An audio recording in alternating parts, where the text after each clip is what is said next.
this, here we go, a sort of model here that I'm sure no one else can see, about how the relationship between community finance and our solidarity economy is very much mutually reinforcing. So the points I think that we made, our question again was how can community finance model help us to build the solidarity economy, is that community finance works as an alternative to the big banks, and that alternative means that the money and the finance is all held within the community and used to both reinforce the financial institution and also reinforce the economy as it is. And then we looked at the word build, and like when we're talking about this question of building, you know, how is that actually a vehicle for creation? And we decided that it kind of creates a conduit for financial support and investment, and also a sense of accountability for where funding goes, because you know, that's a difficult question too. It's an alternative to this small business kind of credit card trap where you're paying things back at an absurd rate. And that one of the problems, though, is that collateral is a big issue here. When you have like an institution that doesn't have any collateral but needs to be lent to.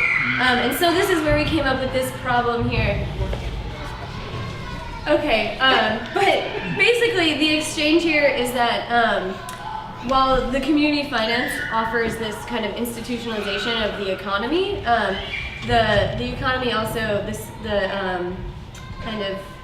stage economy helps to offer kind of new skills and goods and services, kind of a creativity that can diversify and reinforce and strengthen the community finance model as well.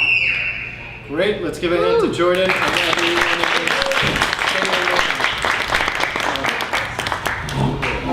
Okay, next one, please.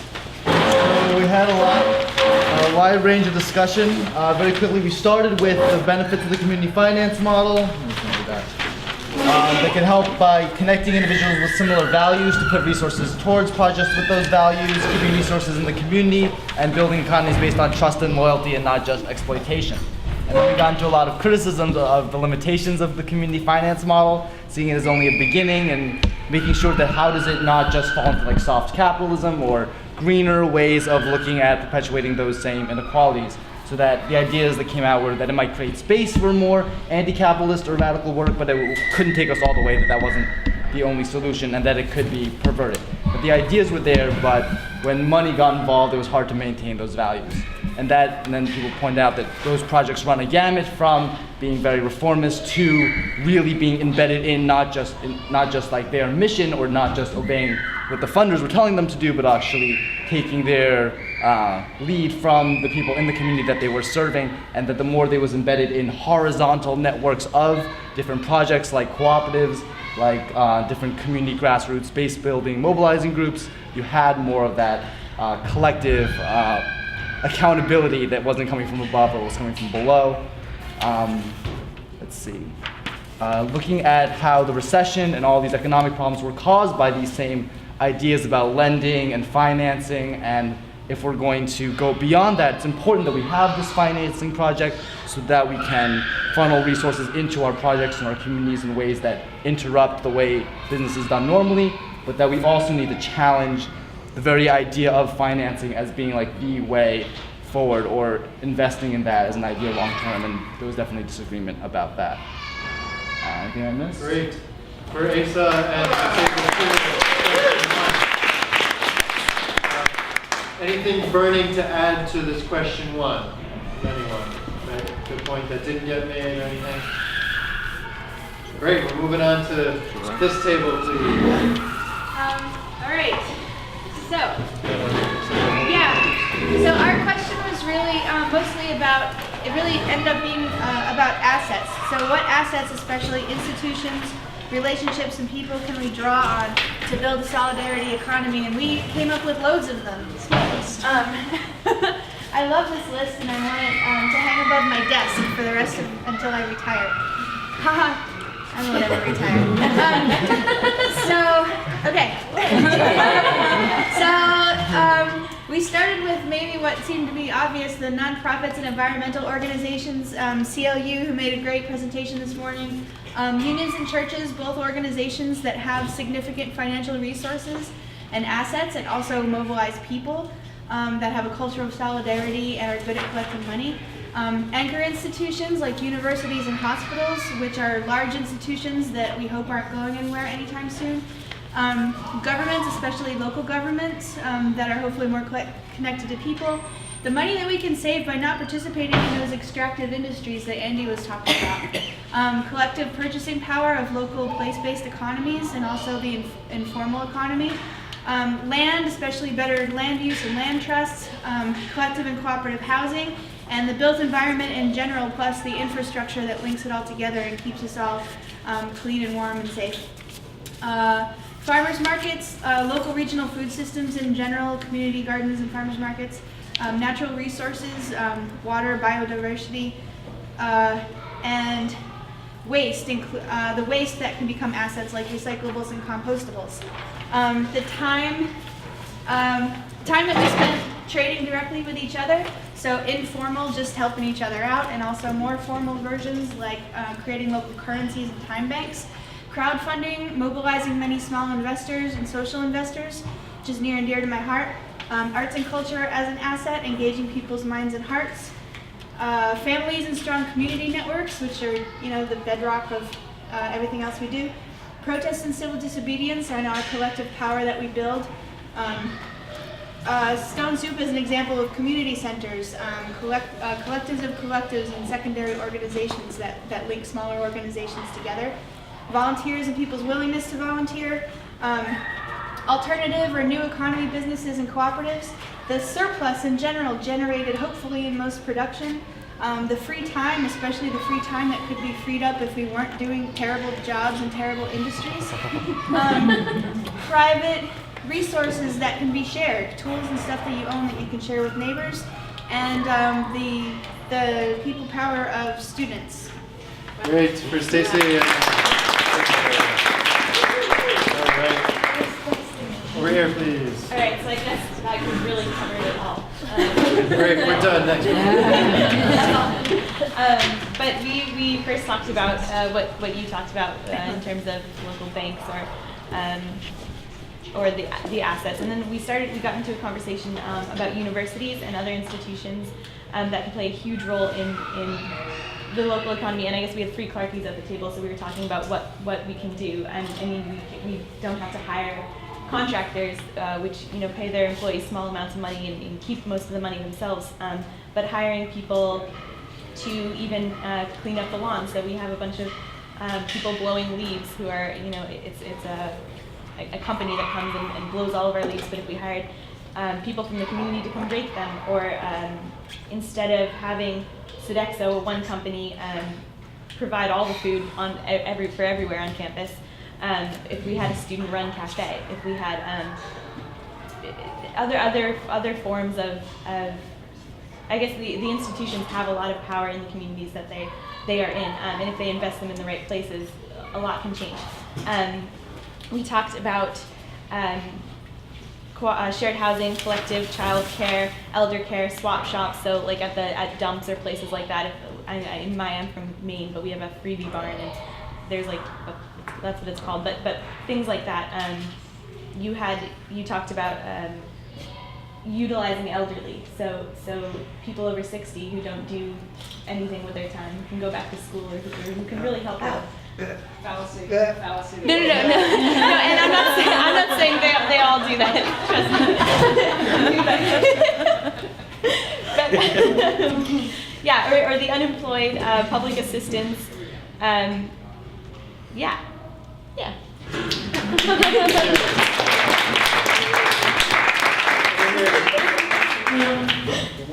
Question 3. Repeat the question, please, real quick. Sure.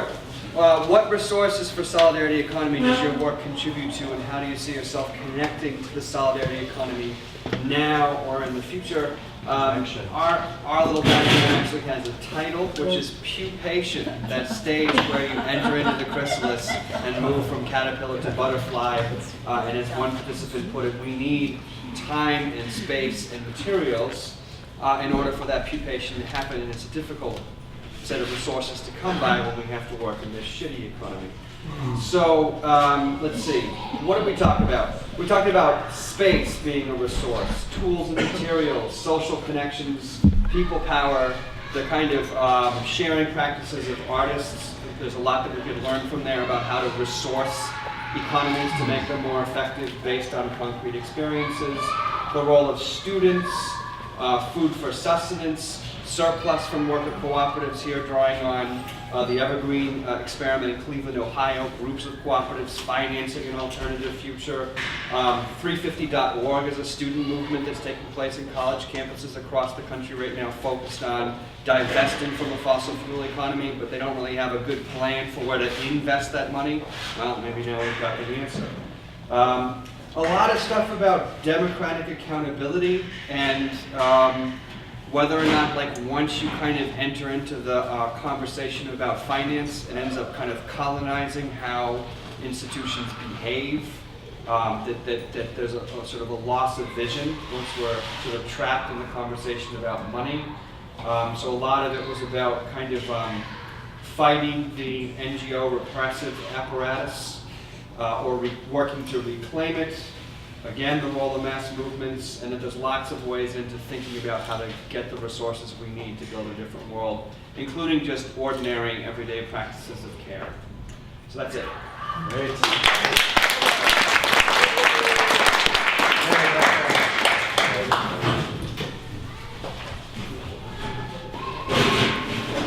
So we got same question. Some of the highlights were education being important, education and knowledge, such as why predatory institutions are wrong and what can be done. Efforts to raise capital, internet freedom and openness, and the possibility that the potential with the internet to make connections, opportunities for new projects. Keeping people inspired to be sustained through art and music and culture, that being really important.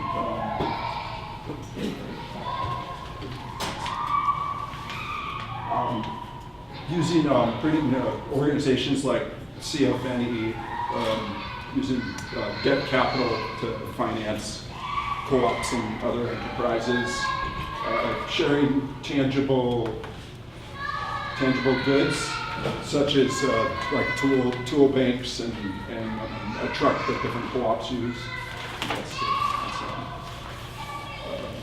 And some groups like that use center resources and support to low-income families to be done, and emergency services.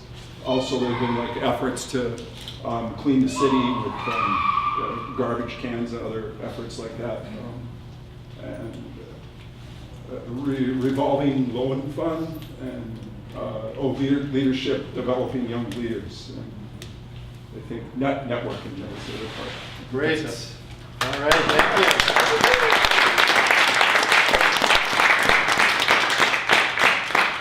So, and one next step to resourcing is us, right? How we can be supporting in every step of the way, and how we can be more organized to support solidarity economy initiatives. And that's what we're getting into this afternoon. Hope people can stay. But some of the co-ops that are part of the local co-op academy that's happening right now will have a chance to share what they're doing this afternoon, but a couple of them have to go. So we're going to give them a chance to just explain a little bit what they're about. And if people could look at their boards on your way out and give some feedback, because these are co-ops just getting started and are looking for a whole community of support. So just a couple minutes from each of the co-ops. We have Soul Chariots, Pedicab, Cooperative right here represented.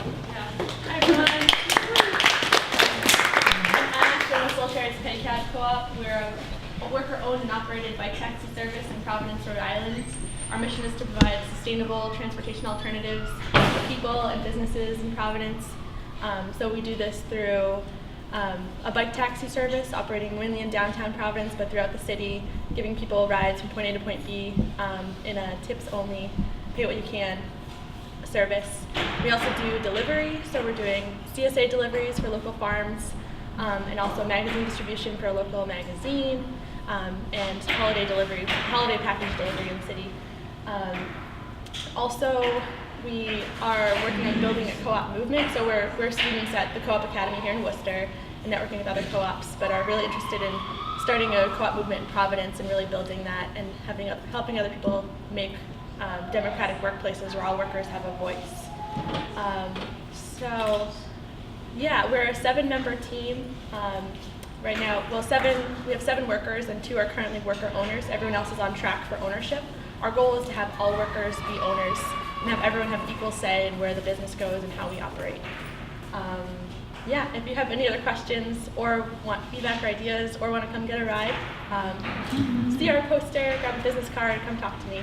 I'd love to talk with you. Thanks.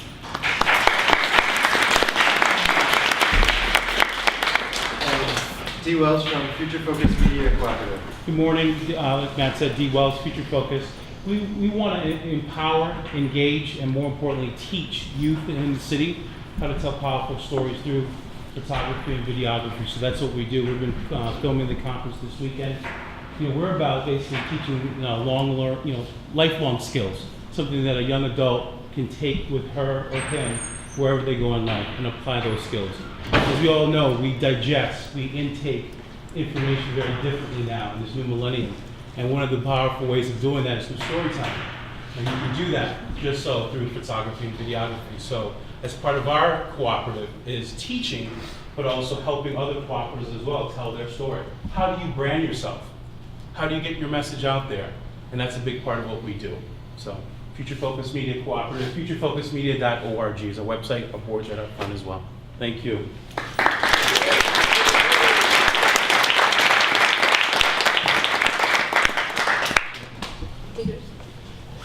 Diggers will be here this afternoon. Oh, Matt, I can go. You can go now, if that's okay. Okay. Let's do the last 2 that are in the house. Yeah, we'll be really fast. Yeah. So Mackenzie and I and Dante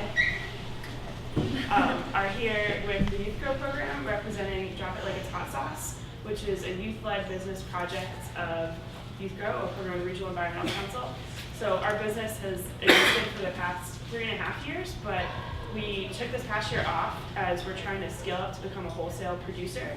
And so we've been participating in the Co-op Academy to help us develop a business model, and especially really thinking a lot about the unique challenges, but also opportunities of having youth-driven and youth-led business. Our mission is to provide delicious condiments made with organically grown, locally sourced ingredients in order to provide employment opportunities for the teams of Worcester. And we haven't been in commercial production for the past year because we're getting all of our wholesale permits, but we brought 1 bottle of the batch that we made for lab testing. So during lunch, if you find Mackenzie in the blue hat, you can have a sample, and it is a very special and rare opportunity. And if you like what you taste, we have a sign-up sheet in front of our board, and you can put your email down, and then we'll give you special email blasts letting you know where we're at in the process. Hopefully we'll be up and running for this spring.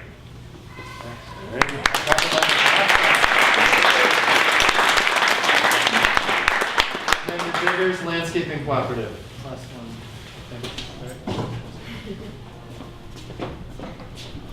Hi, I'm Scott. I'm Judy. And we're from the Diggers Landscaping Cooperative here in Worcester, Massachusetts. We were formed out of the Worcester Roots Project, and our goal is to work here in Worcester and provide jobs for people in need of all different backgrounds, every race, creed, age, and ability. And we are currently enrolled in the Co-op Academy and working with all these other cooperatives and forming our bylaws and our articles of incorporation.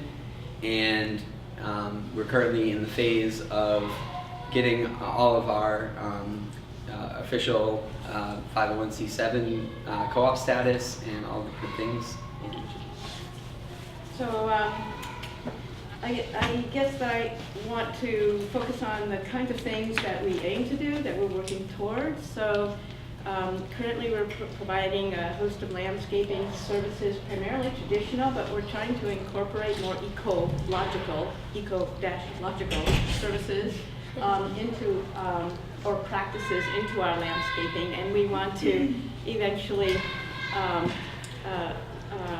provide permaculture design and installation in the urban area. So part of what we do is we'll be educating people about how to better uses of land that are productive both for property owners and for the community at large, and that are not as destructive, that don't bring in external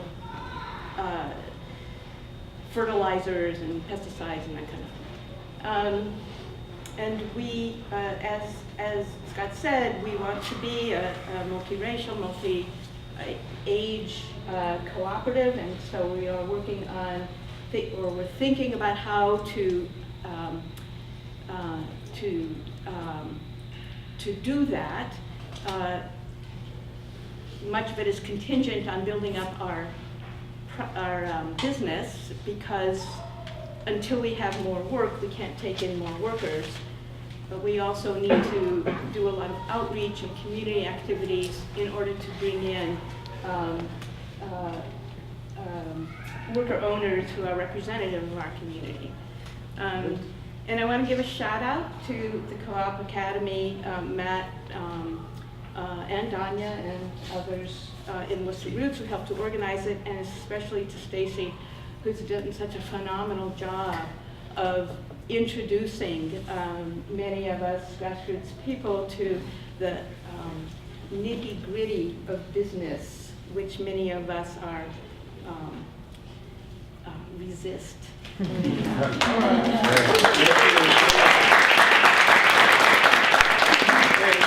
going to go straight into workshops, and let's do this transition quickly because we're running a little behind. Art and activism is in the dance room over there. That's experiences from Brazil and here.